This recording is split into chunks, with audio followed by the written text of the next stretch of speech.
Buenas noches. El programa que van a ver ustedes a continuación es un recorrido por la historia de las bodas reales desde que la Casa de Borbón llega a España en 1700, es decir, desde el siglo XVIII hasta casi nuestra más rabiosa actualidad. Aparentemente, lo que puede parecer anecdótico, los matrimonios regios tienen detrás de sí un entramado y un trasfondo histórico muy rico, porque ilustra cómo una sociedad va cambiando. En el antiguo régimen, los matrimonios, desde el rey hasta los más humildes de los súbditos, el matrimonio no lo decidían los jóvenes, lo decidían los padres. El matrimonio es un asunto que pertenece al grupo, pertenece a lo público más que a lo privado, y por lo tanto lo que importa el matrimonio es cómo se transmite a su vez el patrimonio, cómo es importante las alianzas que se forjan, en el caso de los reyes las razones de Estado, pero en el caso también de los campesinos o de los artesanos, la transmisión de los bienes que puedan tener.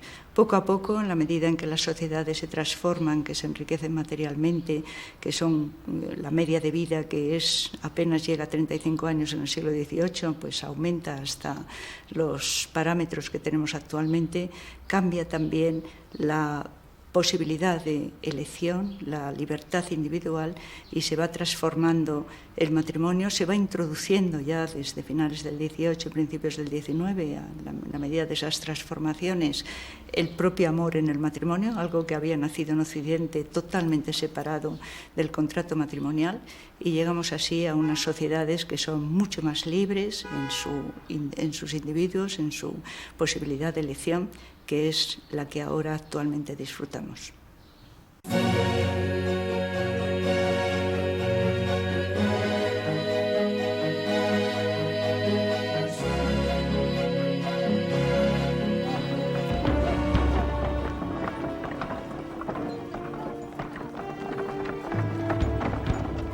Aunque aún conservaba intactos los dominios americanos a finales del siglo XVII, el imperio español ya solo era una sombra de su antiguo esplendor. Las guerras con Francia e Inglaterra, potencia emergente, habían debilitado enormemente al que fuera el más poderoso ejército del mundo. A pesar de ello, el recuerdo de sus pasadas glorias aún permanecía vivo. Al dar comienzo el siglo XVIII, la monarquía española pasa por una de sus crisis más profundas debido al problema sucesorio. Carlos II, llamado el Hechizado, moría sin haber conseguido dar un heredero al trono de España. Dos casas reales pugnan por la sucesión. En la Casa de Austria, el aspirante era el archiduque Carlos. En la Casa de Borbón, el candidato se llamaba Felipe de Anjou, nieto de Luis XIV, el rey sol de la entonces todopoderosa Francia. En su testamento, tras muchas dudas y presiones, el último rey de los Austrias se decide por el Borbón, con la condición de que la corona española no pudiera unirse a la francesa. Tenía Felipe V 17 años cuando fue coronado. Los españoles, que estrenaban un nuevo siglo y una nueva dinastía, reciben la llegada del primer Borbón con esperanza. Su apostura contrasta con la enfermiza estampa del monarca anterior. Quiere ver el pueblo en el azul de sus jóvenes ojos, la señal de un cambio, la apertura hacia nuevos tiempos. Era la época de la monarquía absoluta y, por lo tanto, el poder soberano que el rey ejerce es superior a todo poder interno y totalmente independiente de poderes externos. Aunque como hijo menor del delfín de Francia, Felipe no había sido educado para ser rey, pronto se verá inmerso en las tremendas dificultades que entrañaba el gobierno. Llamado el Animoso por su entrega en las batallas, Felipe V pronto comprende que una de sus primeras obligaciones como soberano es la de contraer matrimonio para asegurar la sucesión. La elección no era fácil. Después de examinarse escrupulosamente el perfil de las posibles candidatas, la elegida para compartir el trono de España sería una encantadora joven de 13 años, Luisa Gabriela de Saboya. Poderosas razones de Estado aconsejaban a la Casa de Borbón sellar una alianza con la Casa de Saboya, para asegurarse así el apoyo del duque de esta casa real en contra de las aspiraciones de la Casa de Austria. El rey designó al marqués de Castelrodrigo como embajador para pedir la mano de la princesa.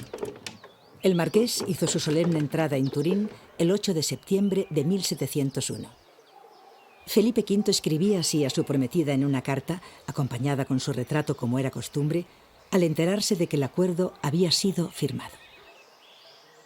No deseo enviaros mi retrato, señora, sino deciros lo impaciente que me encuentro para poder expresaros personalmente, sin intermediarios, los sentimientos que experimento hacia vos. Se celebró el enlace por poderes en la capilla del Santo Sudario de Turín. Manuel Filiberto de Saboya, tío de la contrayente, actuó como apoderado del rey de España. Luisa Gabriela respondía a la carta de Felipe de esta manera. No podía recibir de manera más agradable el retrato de vuestra majestad que viéndolo acompañado de la carta con la cual os habéis designado honrarme. Uno y otra me son infinitamente preciosos y suplico humildemente a vuestra majestad me crea, más que nadie, mi señor, su muy modesta y muy afectuosa servidora y prima. La comitiva se dirigió a Niza, territorio entonces del duque de Saboya. Desde allí partió la ya reina de España por mar hacia Barcelona. A partir de entonces iría acompañada en todo momento por su camarera mayor, la princesa de los Ursinos, quien como agente de Luis XIV jugaría un papel decisivo en la política española. Hubieron de desembarcar en Marsella, pues a Luisa Gabriela no le sentaba bien el viaje por mar. Se decidió continuar el viaje por tierra y así tomar el camino hacia Figueras, localidad gerundense donde tendría lugar la ratificación del matrimonio de don Felipe. Estaba tan impaciente Felipe V por conocer a su joven esposa que se desplazó de incógnito a la frontera francesa. Se acercó al carruaje real, vestido de forma sencilla, y lo escoltó durante algún tiempo recreándose en la vista de la señora. Debió apresurarse después el joven monarca para llegar a tiempo de cambiarse de ropa y recibir a su mujer oficialmente en el palacio preparado para ello. Al encontrarse, y después de arrodillarse ante su marido, doña Gabriela lo abrazó calurosamente. Comentaría después la soberana a su camarera mayor, demostrando un gran sentido del humor, lo mucho que se parecía el rey al caballero que las había acompañado durante el viaje. El matrimonio se ratificó por la tarde, en la iglesia parroquial de San Pedro de Figueras, en presencia del patriarca de las Indias, donde se cantó un Te Deum.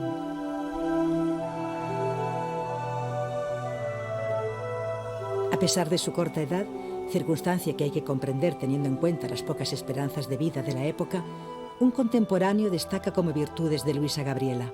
La gracia y viveza, el gran chiste en lo que decía, la mucha nobleza en lo que pensaba, el garbo y la gran prontitud en sus operaciones.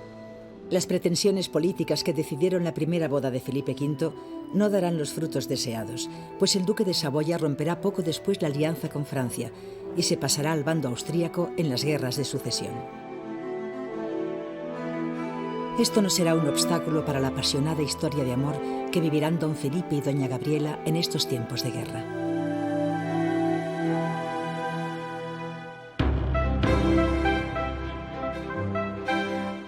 El día 8 entran los reyes en Barcelona.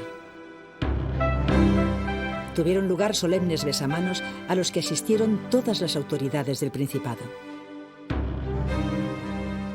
Un incidente ocurrido en el banquete de bodas, cuando las camareras españolas se negaron a servir comida francesa, provocó el enfado de la reina y su negativa a dormir con su esposo las primeras 3 noches de matrimonio.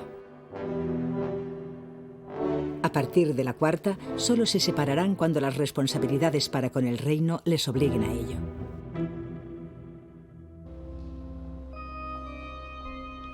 Las velaciones del matrimonio tuvieron lugar en la iglesia de Santa María del Mar.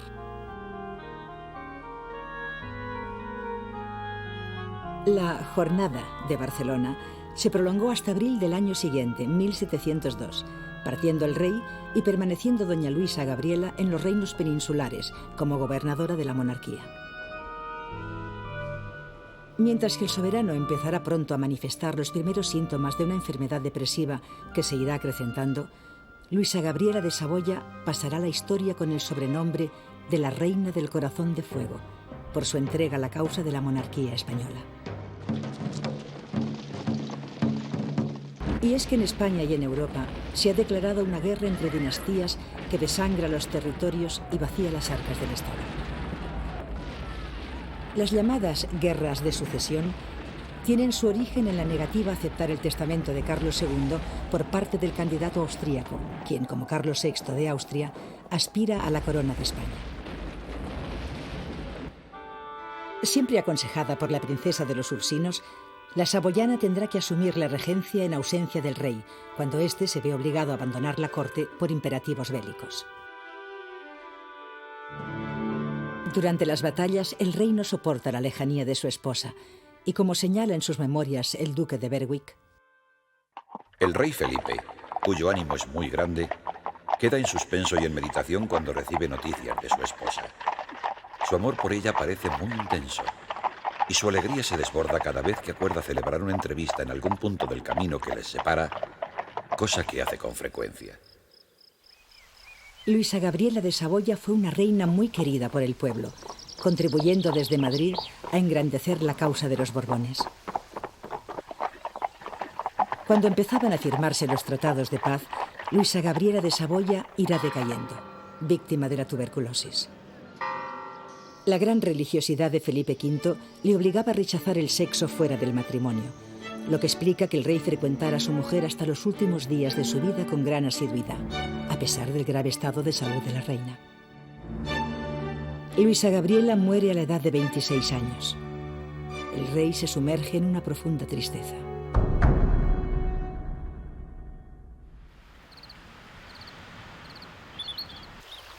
Aunque la sucesión estaba asegurada, Luisa Gabriela dejaba 3 varones vivos, parecía necesario pensar en una segunda boda. Pesaban para ello tanto razones de Estado como otras de carácter personal que tenían en cuenta el temperamento fogoso del monarca. Isabel de Farnesio fue elegida por ser la heredera de los ducados de Parma y Piacenza, quien además poseía los derechos a la sucesión en el Gran Ducado de la Toscana.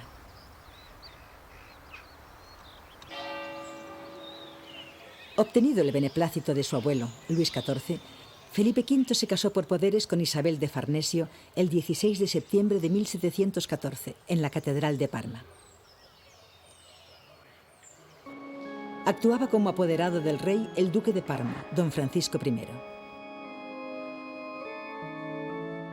El abate Alberoni, ministro parmesano de la corte de Felipe V, había aconsejado a la princesa de los Ursinos que se optara por Isabel de Farnesio, entre otras razones, por su carácter suave y manejable. Pero la realidad iba a demostrar lo contrario. La princesa de los Ursinos, que había influido notablemente para que esta boda tuviera lugar, había firmado así su propia sentencia de muerte. El monarca acababa de contraer matrimonio con todo un carácter.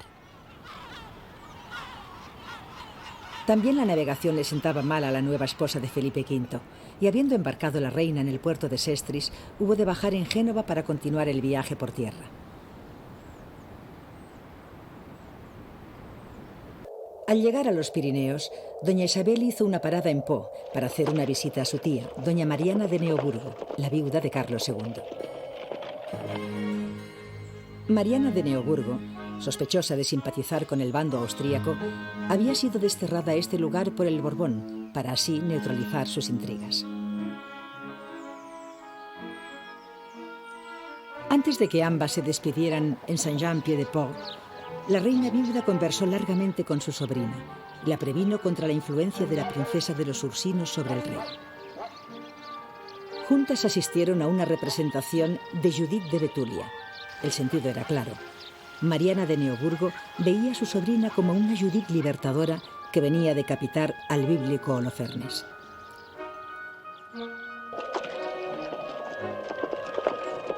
En Roncesvalles tuvo lugar la ceremonia de entrega de la reina. Siendo desde allí acompañada por el ministro Alberoni, Isabel fue debidamente aleccionada por el abate sobre la forma de deshacerse de la favorita del rey.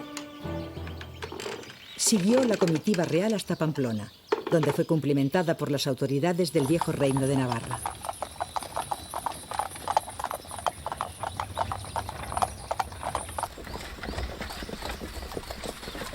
Isabel de Farnesio continuó su viaje hasta Jadraque, provincia de Guadalajara, donde la esperaba la princesa de los Ursinos como adelantada de Felipe V, sin sospechar cuáles eran los propósitos de la nueva reina. Al atardecer llegó Isabel a su alojamiento, donde la camarera mayor la invitó a entrar en sus aposentos. Se cogieron de la mano y se cerró la puerta tras ellas.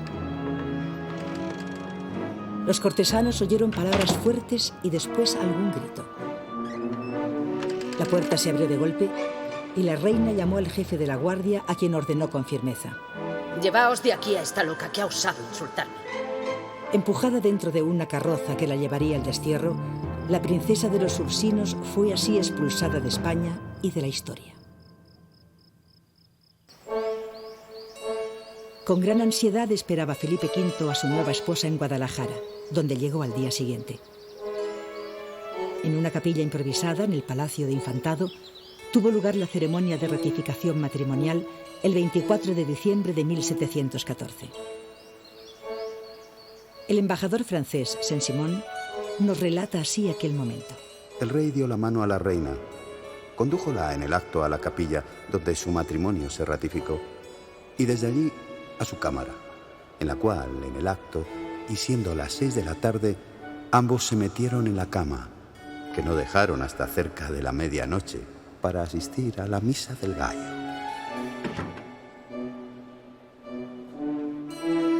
De carácter autoritario y firme, maestra de la intriga cortesana, Isabel de Farnesio era una mujer muy culta para la época. Además, estaba muy bien dotada para la equitación y la caza, las dos grandes aficiones de su marido, además del sexo. En una época en que la mujer se vio obligada a utilizar las únicas armas de que dispone, gobernó así Isabel haciendo buen uso de sus habilidades amatorias, para poder hacer realidad sus grandes ambiciones políticas, teniendo siempre al soberano de su lado. Fue este un matrimonio muy ventajoso para los intereses de la corona española, pues a la muerte de sus dos tíos, sin hijos, la herencia Farnesio recayó sobre la reina de España. El gobierno de Isabel recuperó en gran medida la influencia de España en Europa, después de los tratados de Utrecht, que habían otorgado a los austríacos la influencia sobre Italia, en contra de los deseos de los propios italianos, que preferían la tradicional influencia hispana. Isabel tuvo 4 hijos y 3 hijas. Empleó todas sus fuerzas en favorecer el destino de sus vástagos en competencia directa con los primeros herederos al trono, que eran hijos de la Saboyana. El infante don Luis, primogénito de Luisa Gabriela de Saboya, había nacido en la mañana del 25 de agosto de 1707, en el Palacio del Buen Retiro.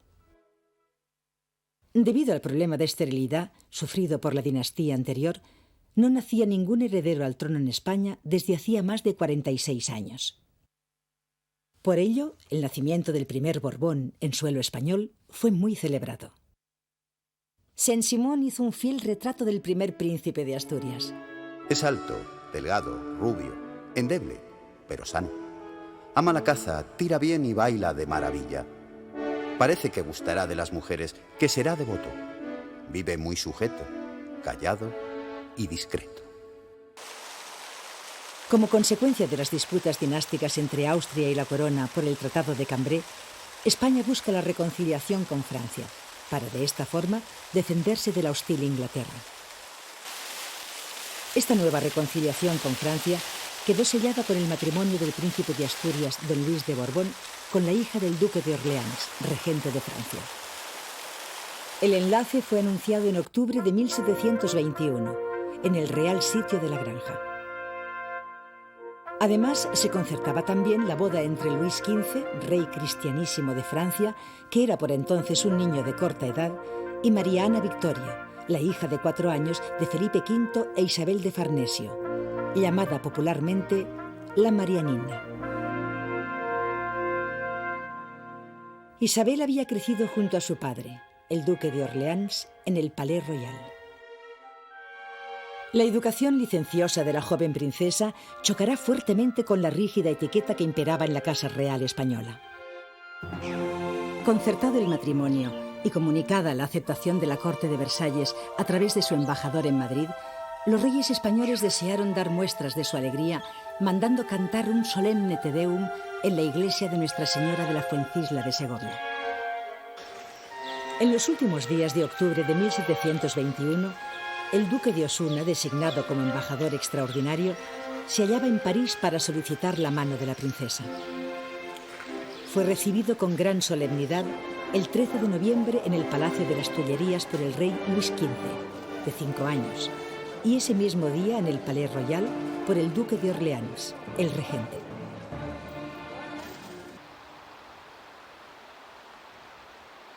El 9 de enero de 1722 fueron intercambiadas las princesas en la isla de los Faisanes, sobre el río Bidasoa. Después de dedicarse los saludos que marcaba el protocolo, cada una siguió su camino. Doña Isabel fue recibida por el príncipe de Asturias y los reyes de España en el Palacio Ducal de Lerma. Ese mismo día, el 20 de enero, a las 3 de la tarde, tuvo lugar la ceremonia nupcial en el mismo palacio, actuando como padrinos los reyes.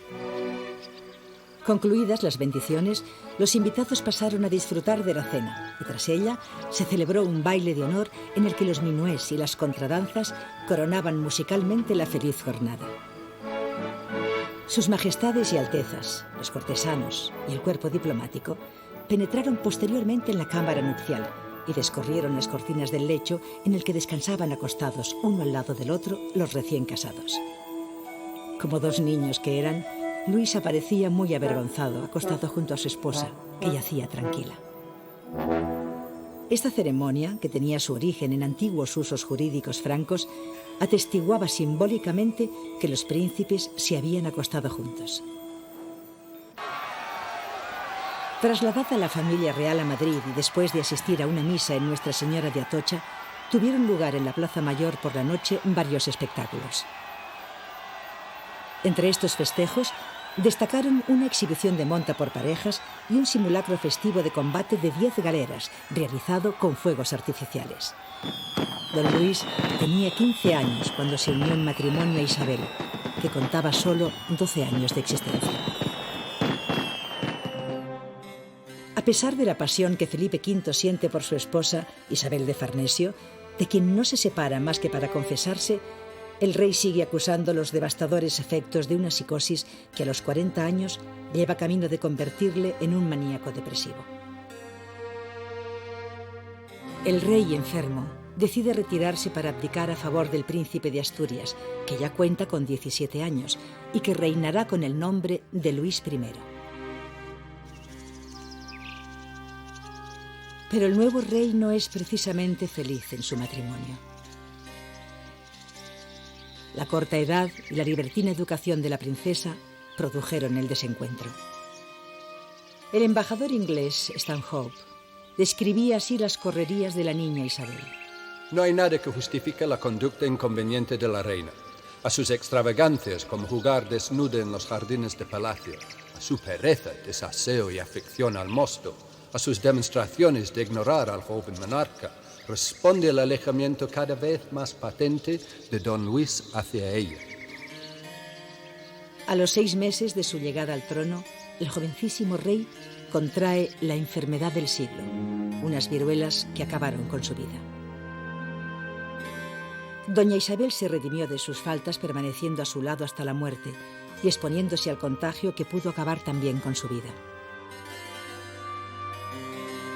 La atolondrada princesa se convertía así en viuda a los 14 años, cuando estaba empezando a vivir. En París las cosas cambian radicalmente cuando el duque de Borgoña sustituye al de Orleans en la regencia. La Marianina es de vuelta a España, pues su corta edad imposibilitaba la rápida descendencia que anhelaba el nuevo regente. Isabel de Farnesio, furiosa y siempre en la lucha por colocar a sus hijos en tronos europeos, insistió para que su marido, a pesar del deterioro físico por el que atravesaba, volviera a sentarse en el trono, mientras el infante don Fernando, hijo menor de la Saboyana, que por entonces contaba solo 11 años, era tutelado por un consejo en espera del momento adecuado para gobernar.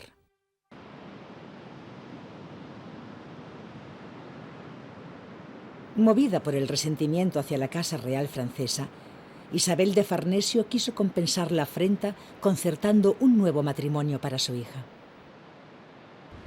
A pesar de estar aún abiertas las heridas de las guerras de sucesión en las que Juan V, rey de la Casa de Braganza, había participado apoyando las aspiraciones del bando austríaco, la solución portuguesa se impuso.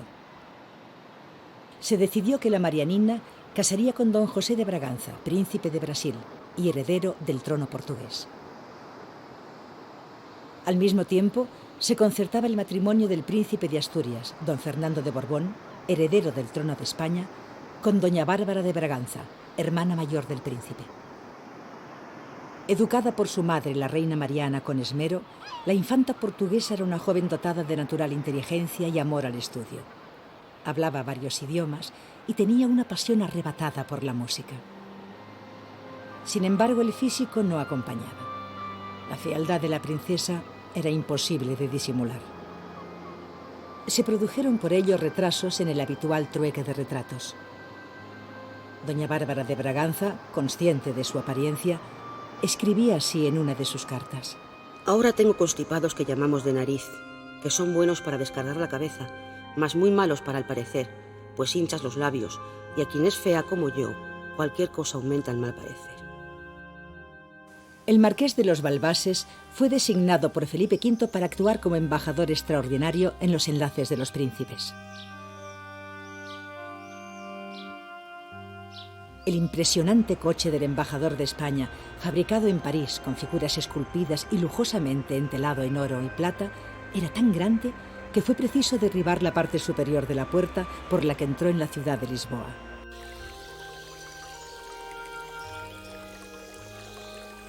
Las capitulaciones matrimoniales de Bárbara de Braganza se firmaron en la capital portuguesa el 10 de enero de 1728. Un día después se celebró la solemne ceremonia por poderes en la Basílica Patriarcal de Lisboa, en la que el propio Juan V representaba al contrayente español.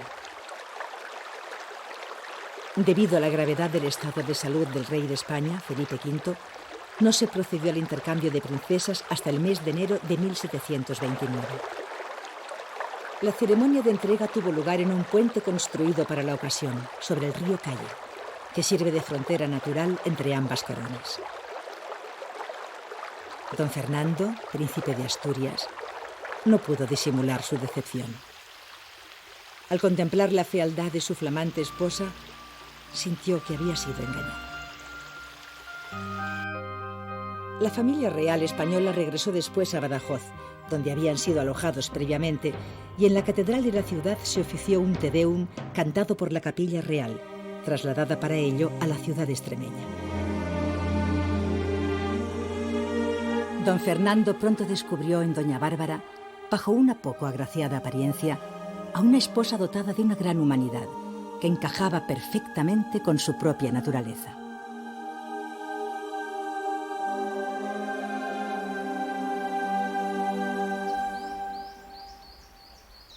Los príncipes residieron en el Alcázar de Madrid y tras el gran incendio que lo destruyó, se instalaron en el Palacio del Buen Retiro. El rey ordenó construir, sobre las cenizas del viejo edificio de los Austrias, la que iba a ser residencia principal de la familia real hasta nuestros días, el Palacio Real de Madrid.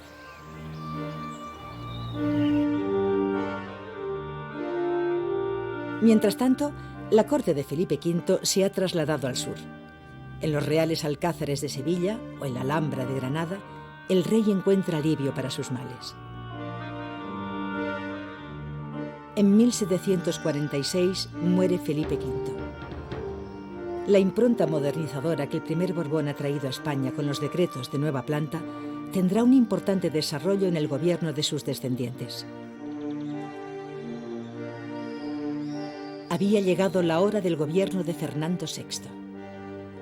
Seguramente sin el apoyo de su esposa, Bárbara de Braganza, al melancólico y tímido Borbón, esta empresa le hubiera resultado demasiado difícil.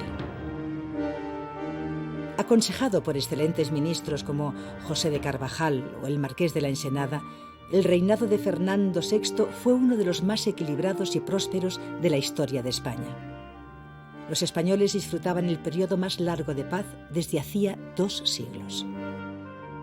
Por ello, a Fernando VI se le conoce con el sobrenombre de El Prudente, y en una sola frase el monarca resumió toda su estrategia.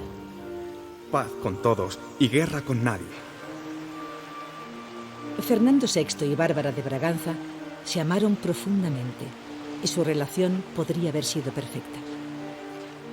Solo una cosa perturbaba la felicidad de la pareja. La falta de fertilidad impidió al matrimonio tener descendencia. Ambos buscaron consuelo en Aranjuez, donde la reina pudo dar rienda suelta a su gusto por la música. El Palacio Real, construido a las orillas del Tajo, era el escenario preferido para asistir a los conciertos de los artistas amados por la reina, el compositor Scarlatti y el cantante Farinelli, el castrado.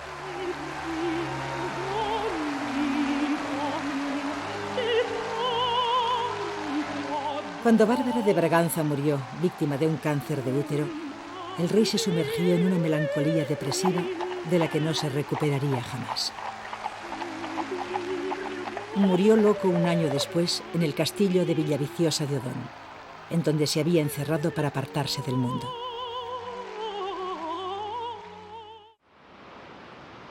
Durante la Guerra de Sucesión polaca, Isabel de Farnesio había colocado a su hijo Carlos al frente de las tropas que debían recuperar Nápoles, plaza italiana perdida por España después de los tratados de Utrecht.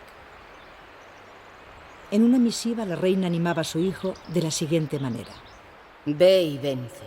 La más bella corona de Italia te espera.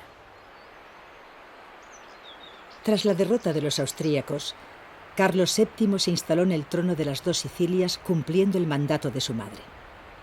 Se dedicó con prontitud a la construcción de palacios como Capodimonte o Caserta.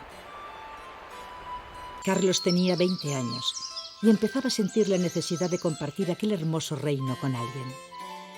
Desde Nápoles, el nuevo rey escribía así a sus padres: Aunque por el retrato que les adjunto verán que no estoy gordo, no soy un melindre y creo disponer de fuerza para casarme y tener hijos. La elegida fue la princesa doña María Amalia, hija del rey de Polonia y elector de Sajonia. Una de las razones que pesaron en esta decisión fue la probada fecundidad de las mujeres de esta familia real. María Amalia iba a cumplir 14 años y al ver su retrato, Carlos se dirigía de nuevo a sus padres por carta. La princesa es muy grande para su edad, muy bien hecha y sería yo hombre de mal gusto si no me hubiese gustado. El embajador de España en Viena se trasladó a la corte de Dresde, donde tuvo lugar la ceremonia de petición de mano, y un día después, el 9 de mayo de 1738, los desposorios por poderes de don Carlos y doña María Amalia de Sajonia. El hermano de la novia y candidato al trono, Federico Cristian, actuó como apoderado del rey de las 2 Sicilias. Después de la ceremonia, tuvo lugar un gran baile de gala que abrió doña Amalia con su padre. Tras los festejos ofrecidos por la ciudad de Dresde, partió de la capital sajona la nueva reina de las 2 Sicilias, acompañada por un nutrido cortejo. Después de cruzar los territorios de la República de Venecia, María Amalia de Sajonia se encontró con su esposo en Portella, situada en la línea divisoria entre los confines de los estados pontificios y el reino de Nápoles. El rey don Carlos la estaba esperando en un lujoso pabellón preparado para recibirla. El matrimonio se ratificó allí mismo, por el cardenal Acquaviva. Lo que ocurrió después lo contó don Carlos en una carta a sus padres. Me coloqué con ella en la silla de postas, donde hablamos todo el tiempo y amorosamente hasta Frondi. Allí comimos en la misma silla y después seguimos nuestro viaje hasta Gaeta. Nos acostamos a las 9 de la noche. Temblábamos los dos, pero...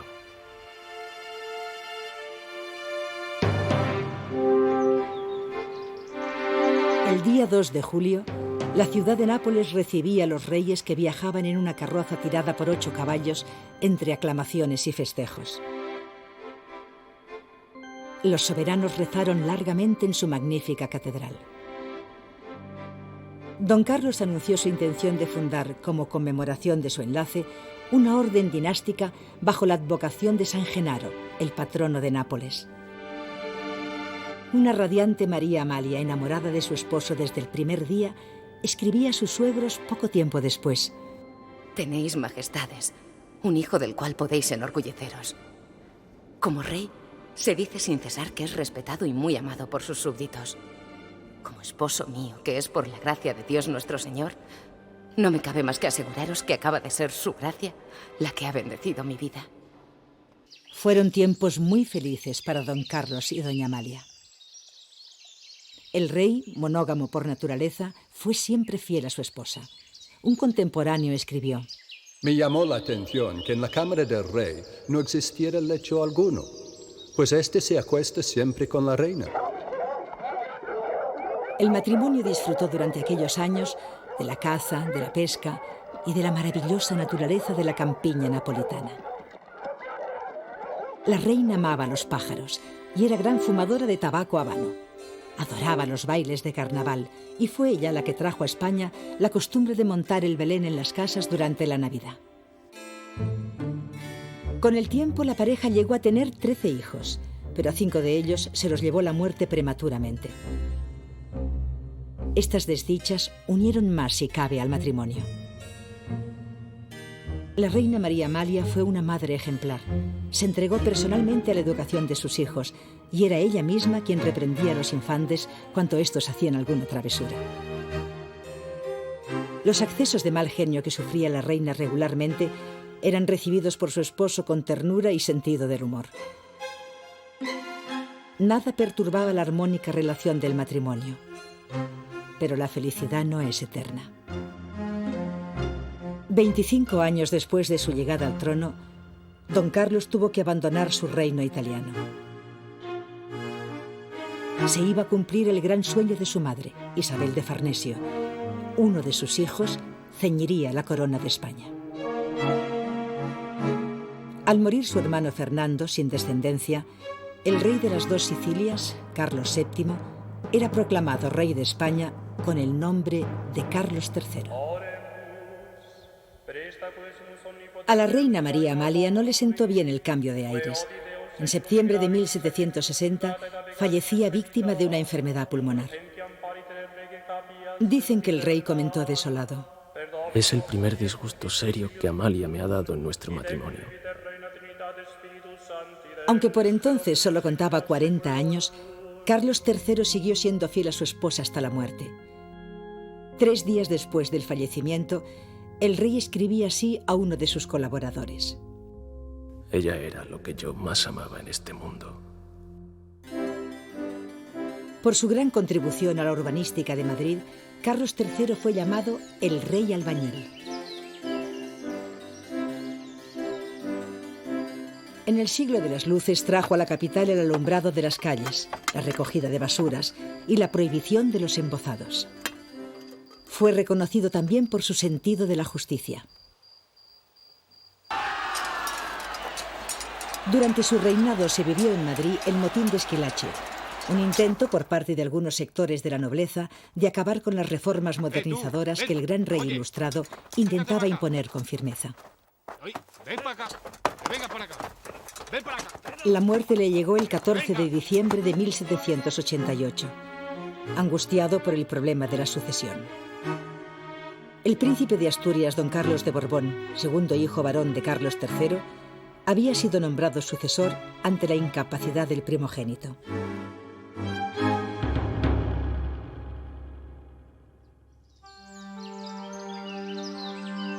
La anciana Isabel de Farnesio había visto colmados sus anhelos una vez más con la elección de su sobrina, María Luisa de Parma, como candidata a convertirse en la futura reina de España.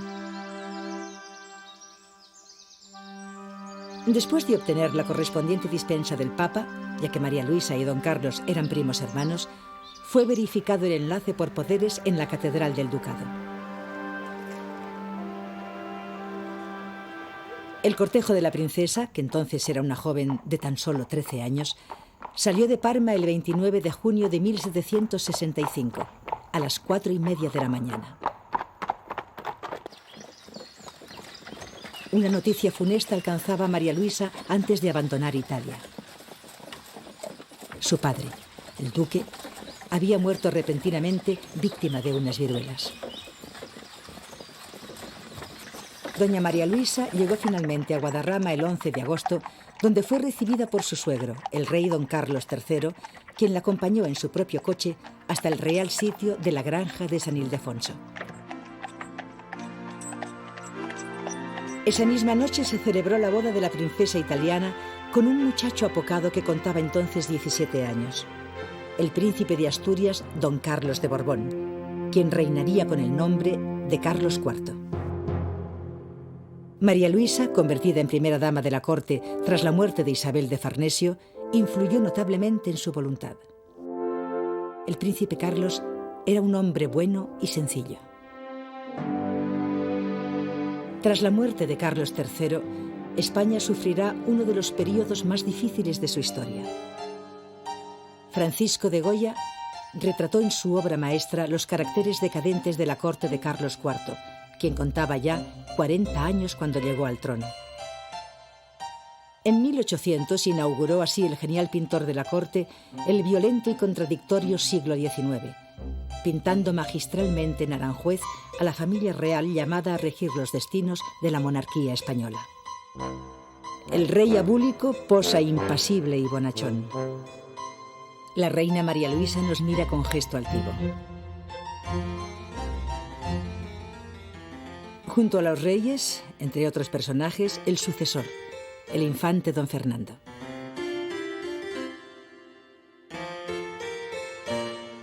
Según se refleja en testimonios de la época, a los 37 años la soberana ya había perdido todos sus dientes, después de los innumerables partos que había padecido.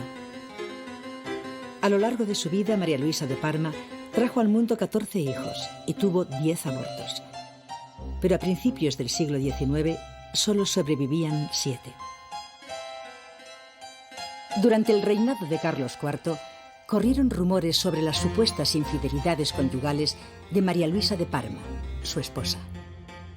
A ello contribuyó principalmente el fulgurante ascenso al poder del guardia de corps de origen extremeño, don Manuel Godoy, a quien se confiaron los asuntos de gobierno. Cuentan que la reina lo vio recuperarse con valentía de una aparatosa caída de caballo, y desde entonces no dejó nunca de profesar admiración por aquel joven tan audaz y decidido. Sus contemporáneos no perdonarían a Godoy la gran riqueza y honores que acumuló en poco tiempo.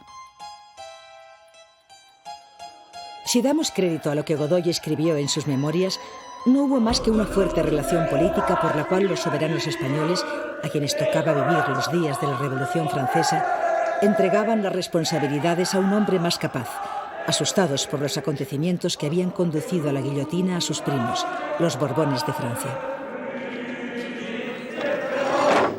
Las desavenencias políticas llegaron también a enfrentar a la familia real española.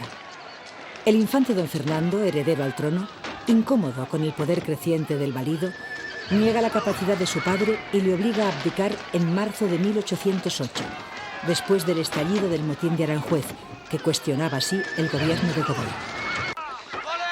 Estas diferencias serán aprovechadas por Napoleón para imponer en el trono a su hermano José Bonaparte y desplazar a los Borbones, que son trasladados a Francia. Carlos IV y María Luisa nunca volvieron a España. Ambos murieron en el exilio italiano. La reina fue asistida hasta el último momento de su agonía por su fiel Godoy.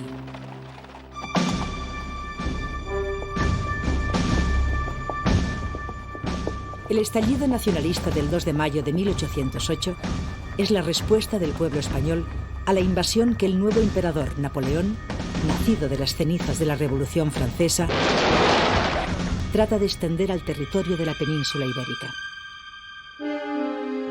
Asegurada la soberanía nacional, el país se dotaba de una Carta Magna integradora y basada en la igualdad de derechos de todos los ciudadanos, que entronca con la España de nuestros días. La Constitución de 1812 es el triunfo de una idea progresista de España. Pero el regreso de Fernando VII en 1814 pone fin al primer intento de constitucionalismo en nuestro país. Con la fuerza militar de su lado, el rey declara nulos todos los actos de las Cortes de Cádiz y restaura la monarquía absoluta. Los liberales sufren persecución. Muchos son ejecutados y otros enviados al exilio. Todo volvía a ser como antes de 1808. El reinado de Fernando VII es uno de los más convulsos de la historia de España. Absolutismo, trienio liberal, irrupción en España de los 100.000 hijos de San Luis, emancipación de los dominios americanos. Tampoco Fernando VII tuvo una vida sentimental tranquila. El infante don Fernando, siendo todavía príncipe de Asturias, había casado el 25 de julio de 1802 por poderes con la princesa de las dos Sicilias, doña María Antonia de Borbón, en la capilla del Palacio Real de Nápoles. El príncipe tenía 18 años, la misma edad que su prima doña María Antonia, llamada familiarmente Totó.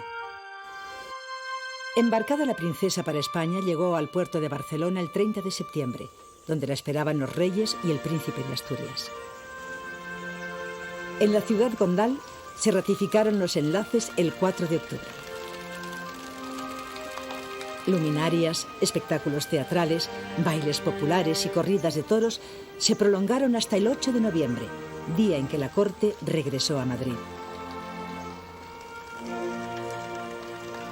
Pero la princesa María Antonia de Borbón nunca llegó a reinar. Antes de llegar a Barcelona, ya era víctima de una tisis galopante que acabó con su vida a los 21 años. Fueron célebres sus disputas con Godoy y con la reina María Luisa.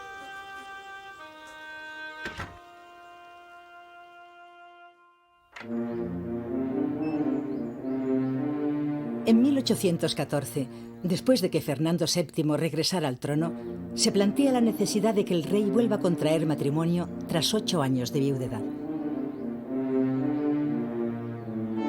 Para convertirse en segunda esposa de Fernando VII, fue elegida la princesa lusitana doña María Isabel de Braganza, hija de don Juan VI de Portugal y de la infanta española doña Carlota Joaquina, hermana del rey español. Pero la familia real portuguesa, huyendo de la invasión napoleónica, había buscado refugio en sus posesiones de ultramar y se hallaba en Brasil. Se acordaba también el enlace entre la infanta doña María Francisca con el hermano de don Fernando VII, el infante Carlos María Isidro, futuro líder de los carlistas. Concedida por el Papa la necesaria dispensa, por el parentesco de tío y sobrina que había entre los contrayentes, las infantas embarcaron en Río de Janeiro rumbo al puerto de Cádiz, que alcanzaron el 4 de septiembre de 1816. A bordo del navío portugués San Sebastián se celebró la boda por poderes de las dos infantas, actuando como apoderado el conde de Miranda. Acompañadas ya por sus esposos, las infantas entraron en Madrid el día 28 de septiembre. Esa misma noche se celebró en el Salón del Trono del Palacio Real la ceremonia de ratificación de ambos casamientos, oficiada por el patriarca de las Indias Occidentales. Por Madrid circulaban pasquines por aquellos días que se referían a la nueva reina y decían así: fea, pobre y portuguesa, chúpate esa. Así resumían los castizos las poco afortunadas circunstancias en las que la nueva reina tenía que afrontar su casamiento con el rey de España. Poco agraciada físicamente y sin dote, la princesa lusitana acababa de casarse con un hombre que acostumbraba a salir de palacio como embozado para pasar sus noches asistiendo a fiestas y saraos en el garito de Pepa la Malagueña y otros lugares parecidos. Hombre sin escrúpulos, Fernando VII había desaprovechado las circunstancias históricas que hubieran llevado a España hacia la modernidad, destruyendo las esperanzas de un pueblo que tras la cruel guerra de independencia había recibido al Borbón repuesto con el nombre del deseado. Pero no solo el pueblo, también sus esposas tuvieron que sufrirle. Harta de las infidelidades del rey, María Isabel lo esperó una noche vestida de manola, hasta altas horas de la madrugada, cuando regresaba de sus correrías, dispuesta a plantarle cara. Solo sirvió para que el monarca se mondara de risa. María Isabel de Braganza reinó poco más de 2 años y pasó como un alma en pena por la vida de su marido y la historia de España. Tuvo 2 partos. Del primero vino al mundo una niña que murió a los 5 meses de haber nacido. La segunda ni siquiera llegó a ver la luz. Se hallaba muerta en su vientre tras un complicado embarazo. Murió la reina María Isabel en diciembre de 1818 a consecuencia de una cesárea que devino en terrible hemorragia.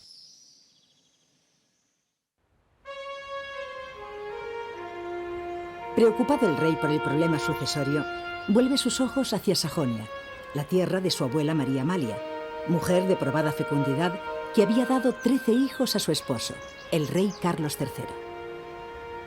Pidió retratos de las hijas de Maximiliano, hermano del que era a la sazón elector de Sajonia, Federico Augusto I. Fernando VII, que entonces tenía 35 años, eligió a la más joven, una muchacha de 15 años y delicado semblante llamada María Josefa Amalia, que se había educado en un convento junto al río Elba. El marqués de Cerralbo fue nombrado embajador plenipotenciario y enviado a la corte de Dresde, donde se verificó la petición de mano. El día 28 de julio de 1819 tenía lugar en la capital de Sajonia la boda por poderes, y 2 días más tarde una nueva reina partía hacia Madrid. Al llegar a la frontera española, fue recibida por las autoridades guipuzcoanas con toda clase de atenciones. La nueva reina atravesó el puente sobre el Bidasoa en una silla de manos, portada por 6 jóvenes vascos, e igual número de doncellas que tiraban de cordones de plata sujetos a la silla. Más tarde, el cortejo se dirigió a Irún, donde se cantó un Te Deum en la iglesia parroquial y se celebró la simbólica ceremonia de entrega.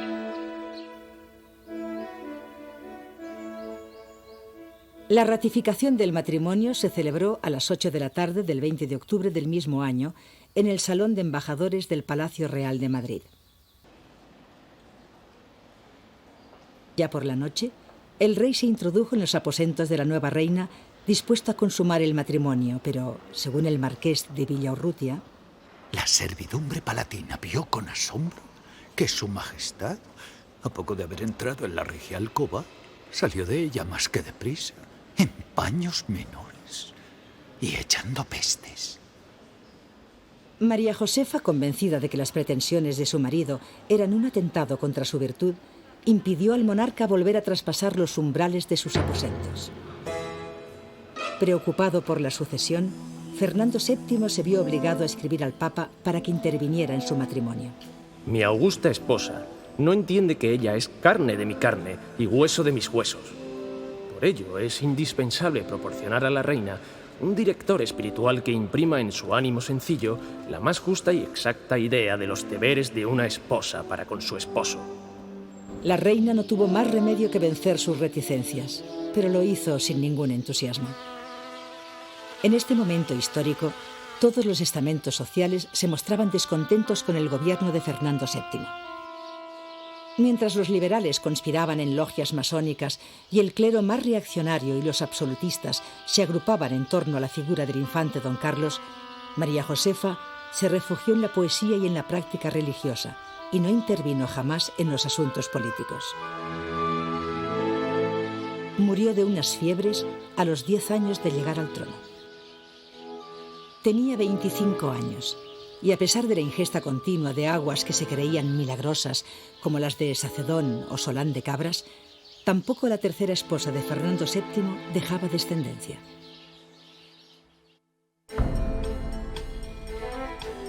Las urgencias por el problema sucesorio hicieron aconsejable una nueva y rápida boda.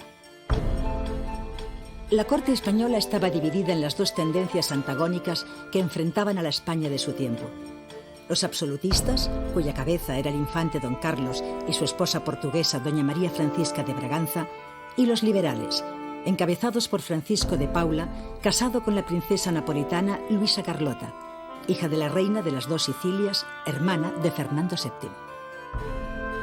Si el rey moría sin tener ningún hijo varón, la corona sería para don Carlos y España sería regida por la tradicional alianza entre el altar y el trono.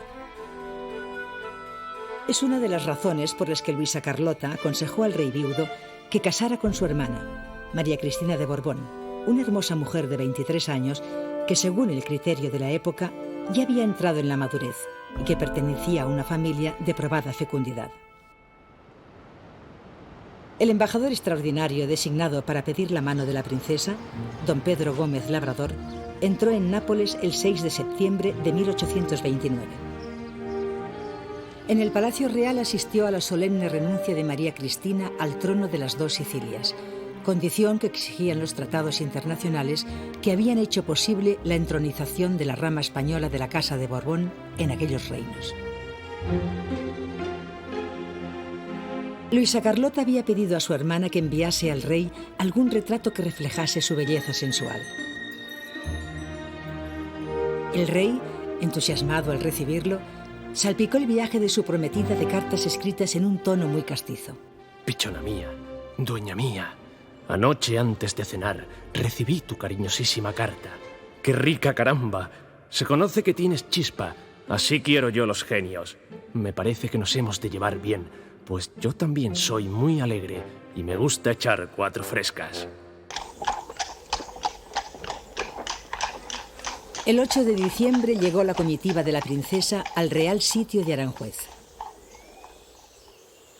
Al día siguiente, en el oratorio del palacio, tuvo lugar la ceremonia que se realizaba por poderes, representando al rey su hermano, el infante don Carlos.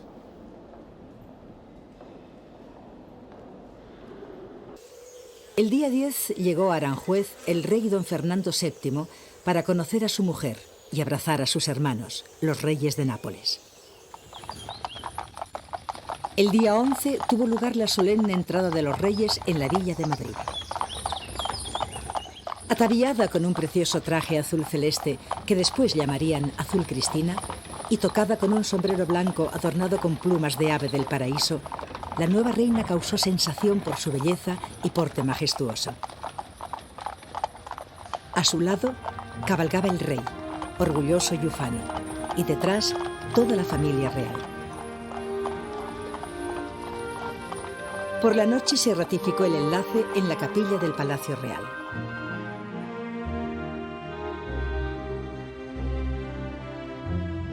María Cristina conseguiría lo que no consiguieron sus anteriores esposas: acabar con las aventuras extramatrimoniales de Fernando VII, dulcificar su carácter y suavizar también el rigor de su política intransigente, consiguiendo la promulgación de numerosos indultos.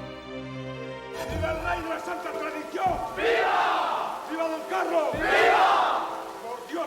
María Cristina, apoyada por su hermano, su cuñado Francisco de Paula y los ministros que fundaron el llamado Partido Cristino, se convirtió en la defensora de la causa liberal y se opuso con firmeza y valor al acérrimo carlismo, teocrático y absolutista. Fernando VII, antes de morir, derogó la ley sálica, promulgada por Felipe V, volviéndose a la antigua tradición castellana por la cual podían reinar las mujeres en caso de no existir varón por línea directa. La reina fue madre de 2 niñas. Una de ellas, Isabel, pasará a la historia con el nombre de Isabel II. Los seguidores de don Carlos perdían así la esperanza de ceñir la corona española. Este conflicto dio origen a las llamadas guerras carlistas. La familia real se dividía definitivamente en 2 facciones antagónicas y los españoles se enfrentaban en una cruel batalla fratricida.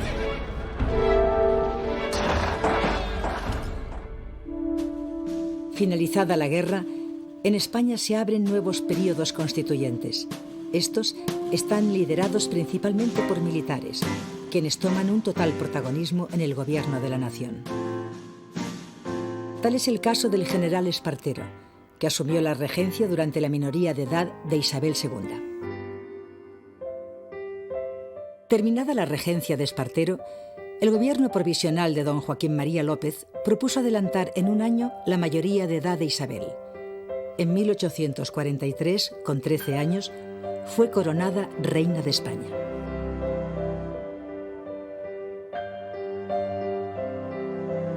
Llamada por el pueblo reina castiza, por su afición a los toros y las fiestas populares, Isabel II era una joven temperamental, generosa, devota y bastante coqueta, a quien pronto le llegó el momento de pensar en el matrimonio.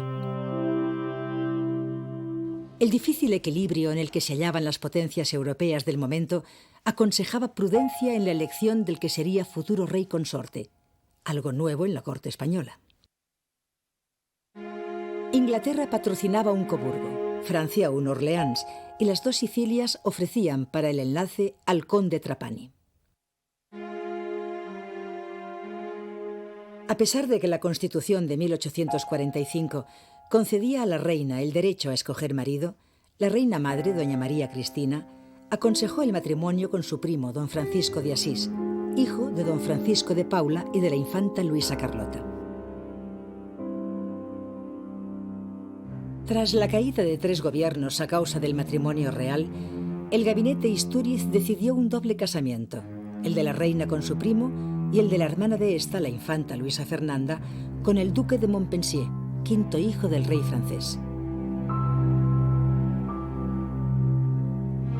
La solución suponía el triunfo parcial de las tesis francesas.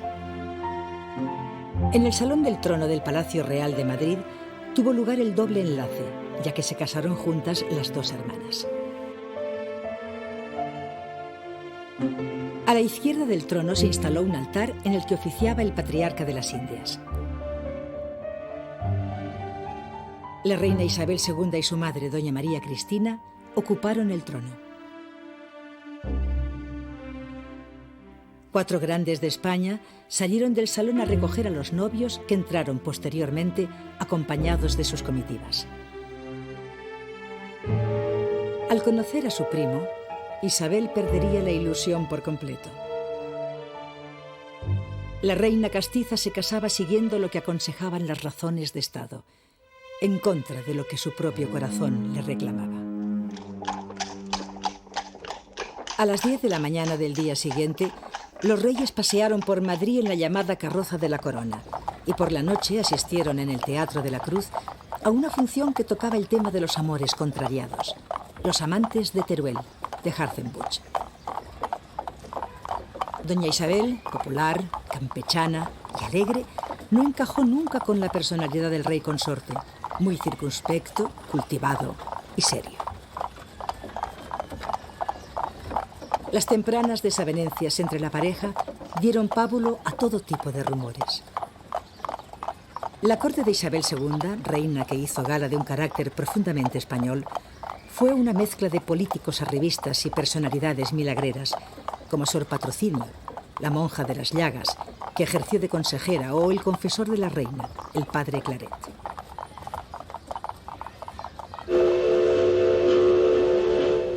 El reinado de Isabel II se caracterizó por una continua inestabilidad política. Pero a pesar de los desórdenes, las algaradas militares y la ineficacia de los políticos, España progresó. La nueva importancia de las ciudades propició el desarrollo de un movimiento obrero que comenzaba a organizarse. En 1868, la revolución llamada La Gloriosa, encabezada por el general Prim, apartaba del trono de nuevo a los Borbones.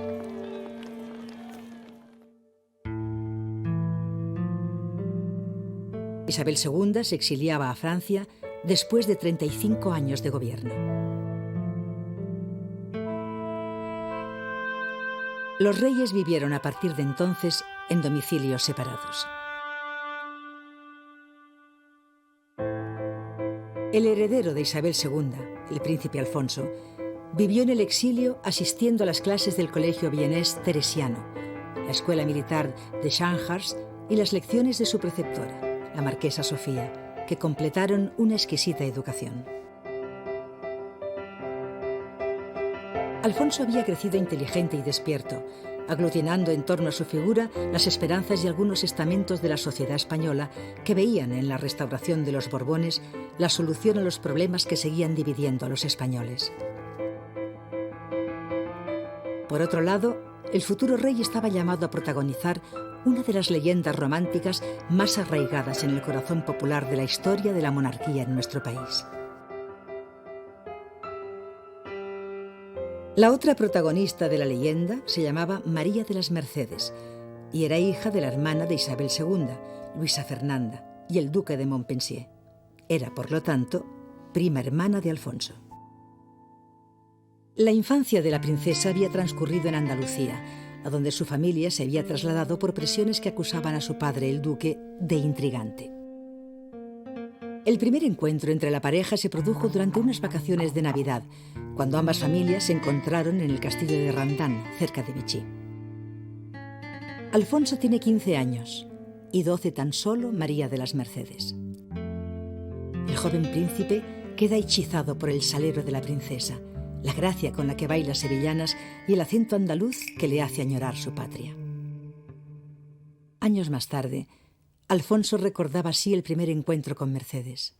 Mercedes apareció ante mis ojos como la imagen perfecta de la felicidad y la virtud.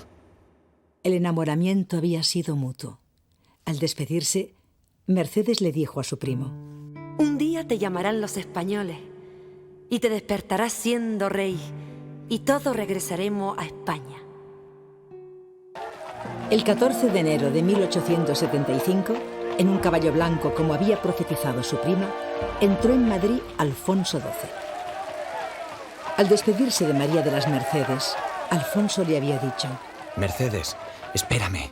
Me esperarás, ¿verdad? Tras el fracaso de la Primera República, Alfonso XII es proclamado rey de España en Sagunto por el general Martínez Campos. Conseguía así el gobierno de Cánovas del Castillo una restauración pacífica de la monarquía borbónica en España. Físicamente ágil y atlético, Alfonso era el prototipo de príncipe liberal de la época. El nuevo rey se sentía impaciente por partir hacia el norte y ponerse al frente del ejército para combatir a los carlistas.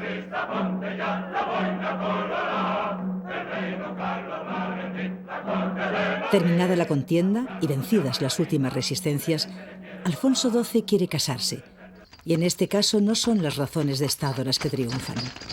El monarca quiere casarse por amor. Instalada en el Palacio de San Telmo, la familia del duque de Montpensier gozó de gran popularidad en la capital hispalense. El 28 de diciembre de 1877 llegó a Sevilla el marqués de Alcañices, duque de Sesto, con el encargo de pedir oficialmente la mano de la infanta María de las Mercedes. El palacio de los Montpensier se llenó de alegría. La capital del Betis recibió pocos días después la llegada de don Alfonso XII, impaciente por visitar a su enamorada mientras ambos esperaban la llegada de la dispensa papal. El monarca se instaló en los reales alcázares y en la catedral se mandó cantar un solemne Te Deum. Sevilla, enfervorizada, agasajó a la pareja con numerosas celebraciones y festejos. Días después, el rey volvía a Madrid para explicar en el Congreso su firme decisión. El matrimonio que voy a contraer está inspirado al propio tiempo que por los más puros afectos del corazón, por el conocimiento de las altas prendas que adornan a la que ha de compartir conmigo el trono. Dubitativos por el pasado intrigante del duque de Montpensier, Congreso y Senado debatieron el asunto, pero finalmente decidieron dejar a la prometida fuera de toda discusión porque... La infanta Mercedes es un ángel, y los ángeles no se discuten. El 23 de enero de 1878 se celebró en la Basílica de Atocha el enlace de Alfonso XII, de 20 años, con la infanta María de las Mercedes, de 17. Actuó de padrino don Francisco de Asís, padre del rey, y la princesa de Asturias fue la madrina. Por primera vez en la historia, globos de luz eléctrica iluminaban la Puerta del Sol, la Fuente de las Cibeles o las farolas del Paseo del Prado. De la gran felicidad conyugal que siguió, nos dejó prueba el propio rey en una carta de invitación enviada a su amigo, el archiduque Federico de Austria, en vísperas de su boda. En cuanto te cases, vente a Madrid con tu mujer, la cual se hará enseguida muy amiga de la mía, porque Mercedes es muy buena. Así pasarás una luna de miel tan feliz como la que yo disfruto. El pueblo tuvo poco tiempo para amar a esta joven reina que inauguraba un nuevo período de paz entre los españoles después de más de 70 años de guerras, golpes de Estado y levantamientos militares.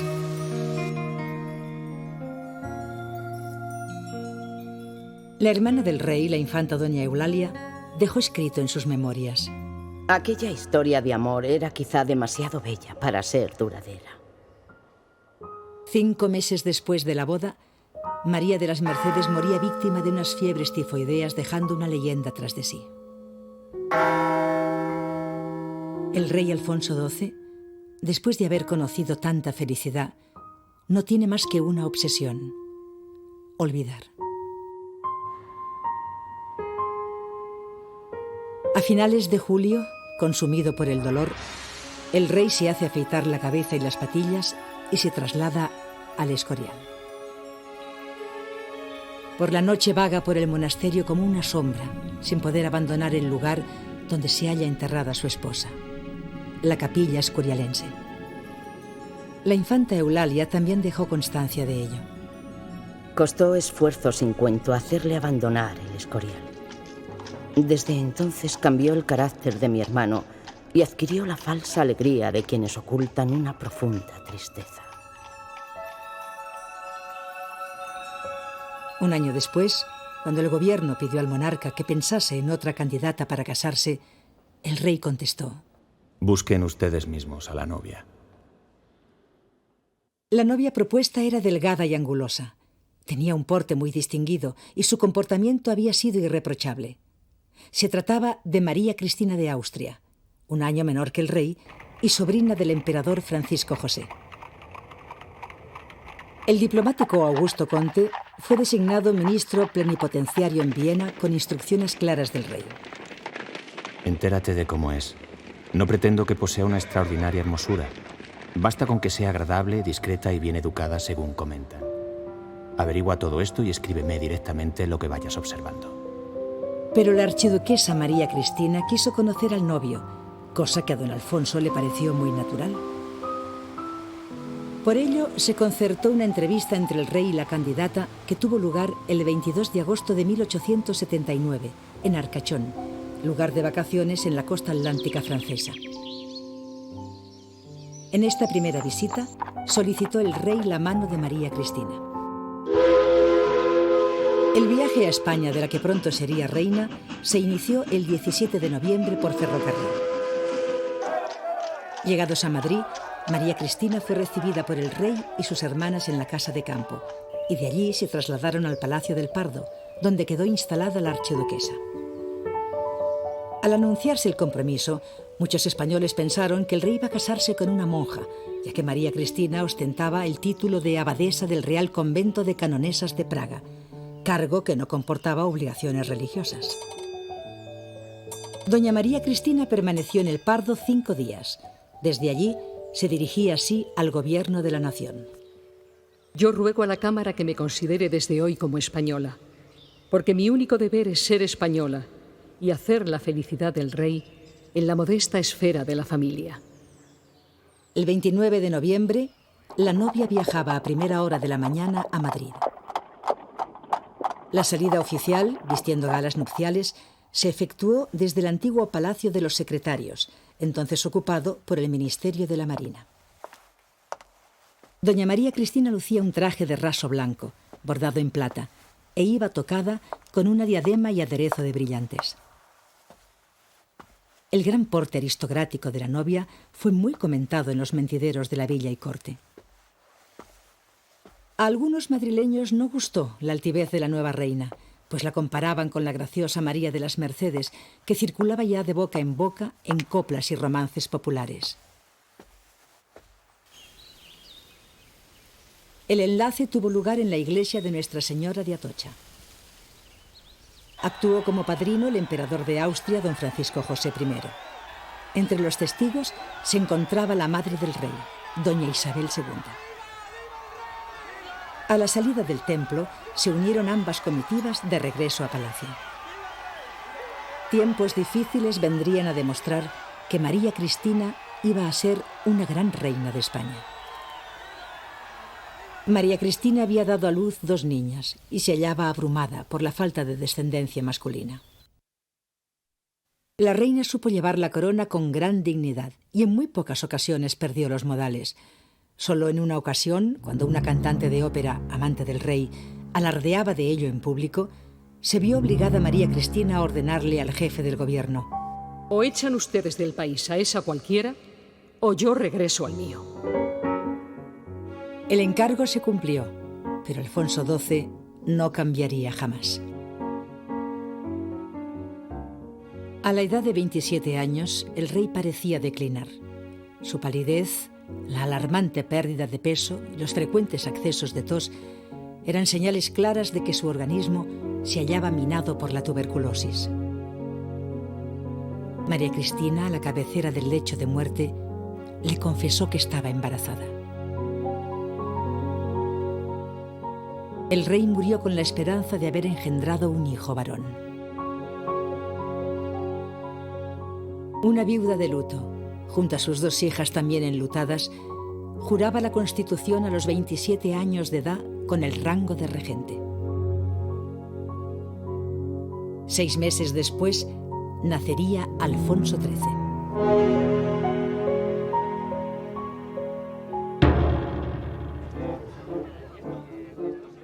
Durante la minoría de edad del sucesor, la reina, llamada por sus detractores Doña Virtudes, por no conocérsele defecto alguno, hubo de enfrentarse a problemas tan graves como la catástrofe colonial del 98, que dejó a España sumida en un triste sentimiento de derrota.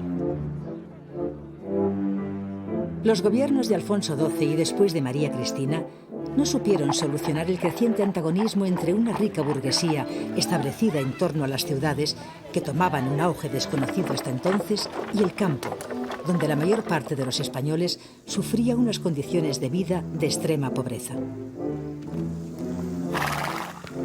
Los gobiernos de Cánovas y Sagasta se sucederán durante este periodo no a merced del voto popular, sino gracias a lo que secretamente habían acordado ambos políticos en el llamado Pacto del Pardo. Las elecciones, desvirtuadas por el caciquismo, terminarían vaciando de contenido democrático al régimen político de la Restauración. Declarada su mayoría de edad, Alfonso XIII juró la Constitución el 17 de mayo de 1902 en el Congreso de los Diputados. En la corte comenzó a celebrarse un nada discreto baile de nombres de princesas, entre las cuales tendría que elegirse a la que vendría a ocupar el trono de España como reina consorte. Mientras el gobierno parecía decantarse por una princesa inglesa, no se descartaban otras opciones centroeuropeas, más del gusto de la reina madre. Superada ya la época del intercambio de retratos, el nuevo rey quería conocer a la novia antes de decidirse. No me casaré con una fotografía. Quiero ver a mi futura esposa y ser yo quien la escoja. A tal efecto, se organizó a mediados de 1905 un viaje por Europa con el fin de que Su Majestad, Alfonso XIII, se entrevistara con las princesas casaderas del momento. El 5 de junio llegó don Alfonso a Inglaterra, invitado por el rey Eduardo VII. Se pensaba entonces que Patricia de Connaught, una de las sobrinas del monarca británico, era la más firme candidata al trono. Pero el encuentro entre don Alfonso y Patricia fue bastante frío. Por la noche se celebró una cena de gala en el Palacio de Buckingham. Contra toda expectativa, el rey se fijó en una belleza rubia, de formas redondeadas, también sobrina del rey británico. La propia reina Victoria Eugenia contaría así lo sucedido. Él estaba sentado entre mis 2 tías, la reina Alejandra y la princesa Elena. Yo veía que el rey preguntaba quiénes éramos cada uno de los invitados. Cuando llegó a mí, preguntó: ¿Y quién es aquella muchacha con el pelo casi blanco? Victoria Eugenia, de belleza natural y temperamento bondadoso y sencillo, se había educado en la rigidez de la corte victoriana. A pesar de las recomendaciones de su tío, el rey Eduardo VII, piensa que los españoles son gente dura y el tronco de ese país se asienta sobre una tierra agitada y convulsa. Ena, como era llamada familiarmente esta muchacha de 17 años, debió sentirse fascinada al confirmar que el mejor partido de la realeza europea del momento se había fijado en ella. Años más tarde recordaría: la primera impresión que me causó don Alfonso fue la de un hombre alegre y simpático, muy meridional. De marcada apariencia regia, el rostro de Alfonso XIII aunaba características borbónicas, como la nariz, con un mentón prognático típico de los Austrias. La educación de don Alfonso había sido completamente diferente a la de Victoria. Como Churchill había notado al conocer al futuro monarca, educados sin las asperezas de la enseñanza pública, profesores, obispos y generales se presentaban a cada hora y se apostaban en cada sendero de su vida juvenil. Rodeado de aduladores había crecido don Alfonso, y su madre no supo ver el peligro que aquello entrañaba. Este primer flechazo de Alfonso XIII sería el comienzo de un noviazgo que terminaría en boda. De nada iba a servir un posterior viaje a Berlín y Viena. La decisión estaba tomada ya en el corazón del rey, y ni siquiera su madre pudo convencerle de los peligros que podría conllevar la unión que el fogoso don Alfonso XIII proponía. El rey estaba dispuesto a soslayar todos los obstáculos. Después de un breve intercambio epistolar que fue acrecentando la pasión, los enamorados se encontraron el 25 de enero de 1906 en Biarritz. Alfonso XIII le dijo a Victoria Eugenia: ¿sabía usted que no iba a olvidarla cuando salí de Londres? A lo que ella respondió: no, no lo sabía, pero esperaba que no me olvidase. El rey pidió inmediatamente la mano de su hija a la princesa Beatriz, quien la había acompañado hasta allí. Ese mismo día, el rey envió un telegrama a su madre, doña María Cristina. Me he comprometido con Ena. Abrazos, Alfonso. El primer gran escollo que se oponía a la realización de este enlace era el religioso. Un mes más tarde, tenía lugar en el Palacio de Miramar, en San Sebastián, una ceremonia íntima, en la que Victoria Eugenia de Battenberg recibió las aguas bautismales de la mano del obispo católico de Nottingham. La futura reina abrazaba así la fe católica y renunciaba a toda aspiración sobre el trono británico. Pero no era este el único ni el más grave de los obstáculos que desaconsejaban este matrimonio. Unos días antes de la boda, la princesa se trasladó a Madrid y estableció su residencia en el Palacio del Pardo, donde la víspera se procedió a la firma de esponsales. Por aquellos días habían aparecido unas octavillas por las calles de Madrid en las que se amenazaba de muerte al rey, pero Alfonso XIII se negó a dejarse amedrentar, mantuvo la fecha de la boda y se limitó a reforzar las medidas de seguridad. El día señalado para el casamiento salió Victoria Eugenia del Ministerio de Marina, vestida con un manto blanco de encaje y una diadema con las flores de lis, regalo de don Alfonso. La radiante belleza de la novia causa admiración y recibe vítores y piropos durante el trayecto. En los alrededores del templo se congregaba una multitud ansiosa por contemplar el espectáculo. La boda entre Alfonso XIII y Victoria Eugenia de Battenberg se celebró en la iglesia de San Jerónimo el Real de Madrid el 31 de mayo de 1906. Fueron los padrinos la reina madre, doña María Cristina, y el infante don Carlos de Borbón dos Sicilias. La iglesia de los Jerónimos se encontraba repleta de gente, miembros del gobierno, numerosas representaciones diplomáticas y miembros de las familias reales europeas. Las nubes de incienso llegaban hasta la bóveda, dándole a los asistentes un aire irreal.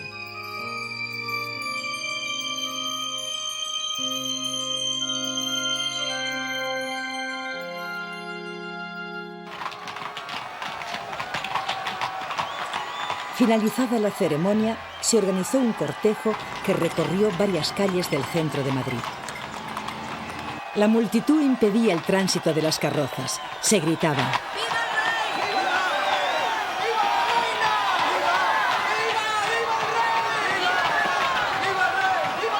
desde los balcones, repletos de gente, llueven ramos de flores. Uno de esos ramos es lanzado por el anarquista Mateo Morral desde el número 88 de la calle Mayor al paso del coche de la corona. Tras los primeros momentos de confusión y pánico, el rey tranquiliza a los políticos y cortesanos que se acercan a interesarse por su estado y el de la reina. Los reyes habían salido ilesos del atentado que se había perpetrado contra ellos. Para trasladarse a palacio, la pareja real debe cambiar de coche, pues uno de los caballos del carruaje de la corona ha sido alcanzado por la bomba. La reina Victoria Eugenia, pálida y sin aliento, contempla su capa manchada con la sangre de un guardia que agoniza a su lado. El conde de Romanones, entonces ministro de la Gobernación, relató así su experiencia. Corrí por la calle Mayor y aún me estremezco con el recuerdo de mi entrada en la casa donde Morral había lanzado el mortal explosivo. En el portal se hallaban 10 o 12 cadáveres. Las escaleras estaban manchadas de sangre y se oían gritos de angustia y dolor. Quise cesar en el acto, pero Moret me obligó a beber las heces del cáliz y a buscar al asesino. Un guardia de Aldovea le dio el alto y Mateo Morral, después de matar al policía, se disparó un tiro en el corazón. Las recepciones y galas que se sucedieron después estuvieron marcadas por la conmoción que el desgraciado incidente había provocado en el corazón de la familia real.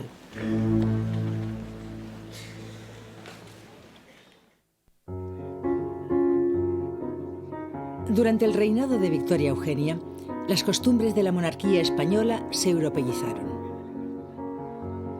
La reina marcaba la moda que era seguida con fervor por la aristocracia. Durante sus vacaciones en San Sebastián, llegó a escandalizar a los más puritanos luciendo trajes de baño que dejaban al descubierto parte de las piernas, cuando aún era inconveniente mostrar los tobillos.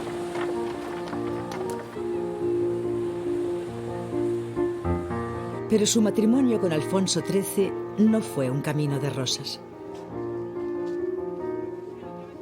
De gustos muy diferentes, el rey era un apasionado de los coches de carreras y de los deportes, mientras Ena, más cultivada, prefería la música o la literatura.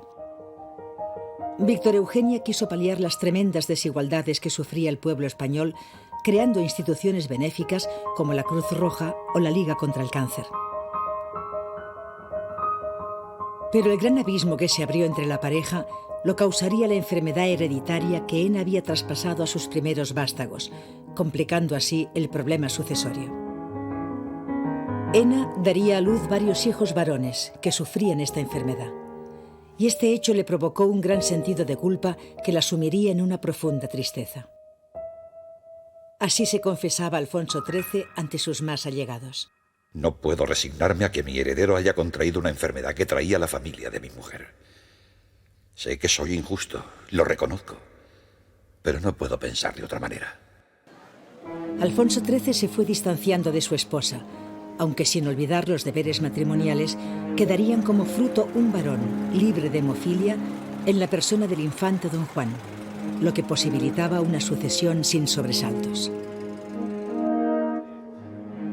Patriota, campechano, simpático y locuaz, Alfonso XIII nunca llegó a comprender el verdadero alcance de los problemas de la nación que gobernaba. Los atentados que sufrió durante su reinado y los asesinatos de Cánovas, Canalejas y Eduardo Dato son un síntoma de la inestabilidad política que sufría el reino y toda la Europa de su tiempo. Su gobierno tuvo aciertos, pero los errores fueron grandes. El más grave de ellos fue el de violar la Constitución para dar paso a una dictadura militar, la de Primo de Rivera. Tras la caída del dictador, las huelgas, las manifestaciones y los asesinatos volvieron a ser cotidianos.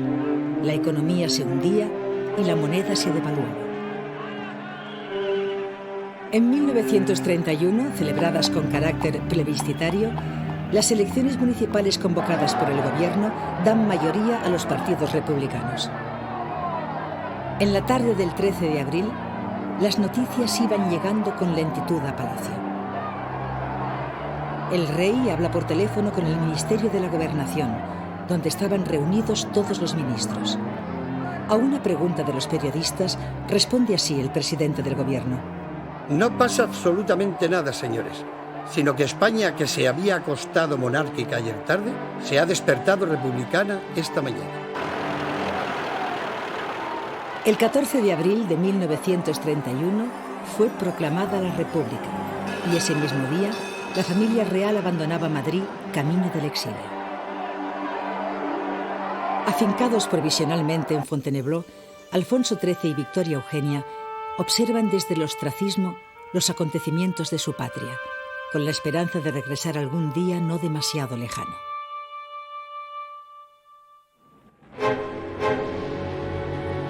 El levantamiento militar del 18 de julio de 1936 contra la legalidad republicana desencadena el comienzo de la contienda.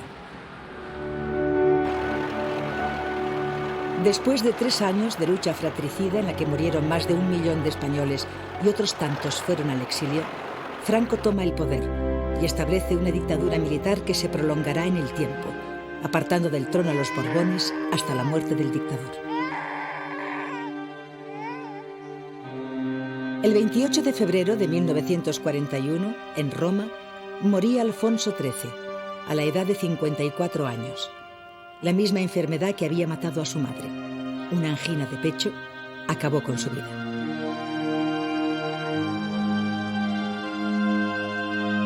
El rey, un mes antes de morir, había abdicado a favor de su hijo don Juan. Aconsejado por su padre y guiado por razones que en ese momento eran prioritarias para la monarquía, el 12 de octubre de 1935, don Juan había contraído matrimonio en Roma con María de las Mercedes, hija de Carlos de Borbón dos Sicilias y de su segunda esposa, Luisa de Francia. El heredero de los derechos dinásticos al trono español, don Juan de Borbón y su esposa María de las Mercedes, tuvieron 4 hijos: María del Pilar, Juan Carlos, Margarita y Alfonso. Don Juan soportó con resignación el exilio sin conseguir que Franco reconociese sus derechos. En 1948, en una entrevista mantenida en el yate Azor, el dictador y el rey en el exilio acuerdan el traslado del príncipe Juan Carlos a España para fomentar así su cercanía con los problemas patrios, reservándose para don Juan la libertad a la hora de escoger profesores y amigos para su hijo. En 1960, la principal preocupación de don Juan de Borbón era la boda de su único hijo varón, después de que el príncipe Alfonso perdiera la vida en un desgraciado accidente.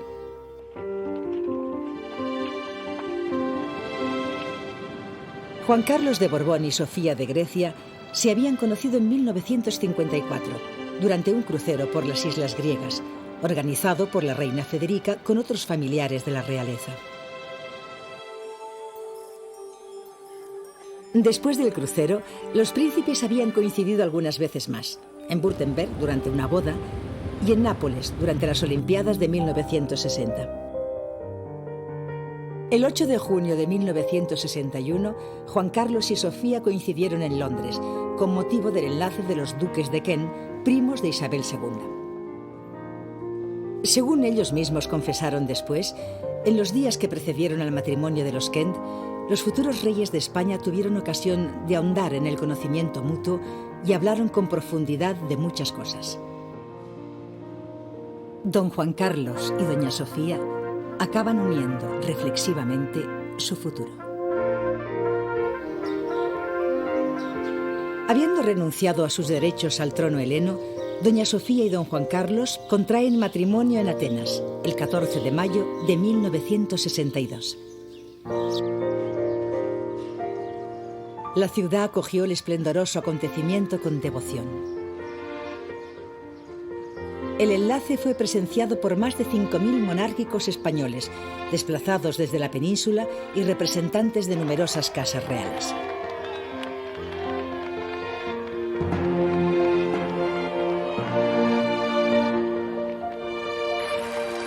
La carroza que lleva a la novia por las calles de Atenas había pertenecido a la antigua familia real de Francia y era tirada por corceles blancos traídos de Yugoslavia.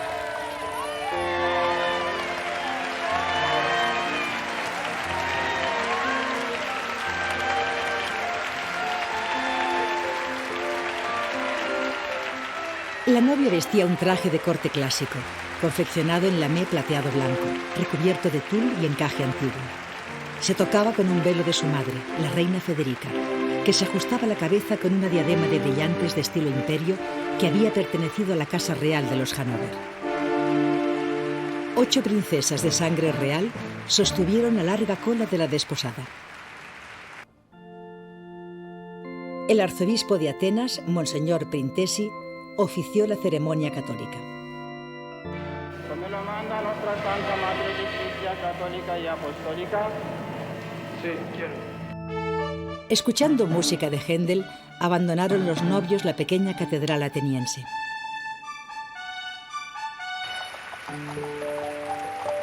Más tarde, el rey Pablo acompañó a doña Sofía a ratificar el matrimonio en la Catedral de Santa María, donde el arzobispo Crisóstomos procedió a casar a Sofía según el rito de la Iglesia Ortodoxa. Unos días después de la boda, doña Sofía se convertía al catolicismo. Los recién casados, tras un almuerzo en los jardines de palacio, se embarcaron en el yate Eros, rumbo a una isla del Egeo que sería el primer destino de su luna de miel.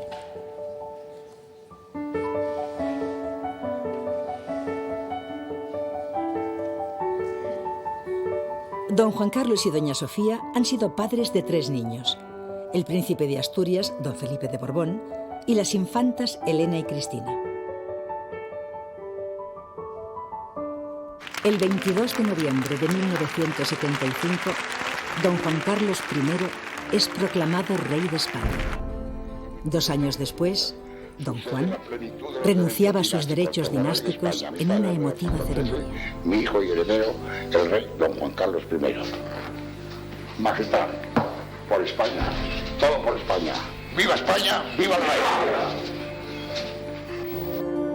Don Juan nunca llegó a reinar, pero siempre estuvo al lado de Juan Carlos, aconsejándole en los momentos más difíciles y trasladándole toda su experiencia y talante democrático.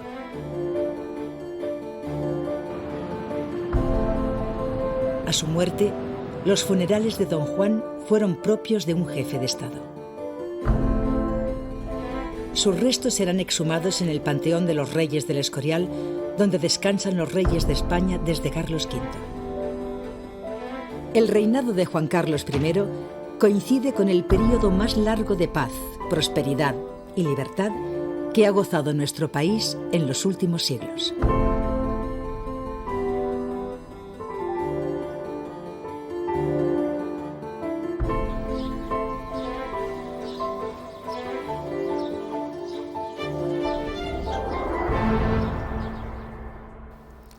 Estamos en el siglo XXI, en una sociedad desarrollada que tiene nuevos problemas, nuevos retos, pero nada que ver con los de los 2 siglos anteriores. Nunca hay ganancias absolutas en la historia. Estamos además en una sociedad de gran estabilidad dentro de esos problemas, en una monarquía parlamentaria, un tipo de régimen que los clásicos hubieran definido como régimen mixto, como régimen moderado, donde están a salvo y están totalmente resguardados las libertades individuales. Y en todo ese contexto, el príncipe don Felipe y su prometida doña Leticia Ortiz creo que son muy representativos de una juventud muy preparada profesionalmente. En el caso de doña Leticia, además, pues creo que es muy significativo por ese salto que hemos dado a las mujeres a finales del XX y en este siglo XXI, persona que está acostumbrada a batallar, a tener sentido de la realidad, a responsabilizarse y por lo tanto creo que esta boda pues, es muy significativa del mundo que vivimos y de los cambios sociales que hemos tenido, creo que en un sentido positivo en general.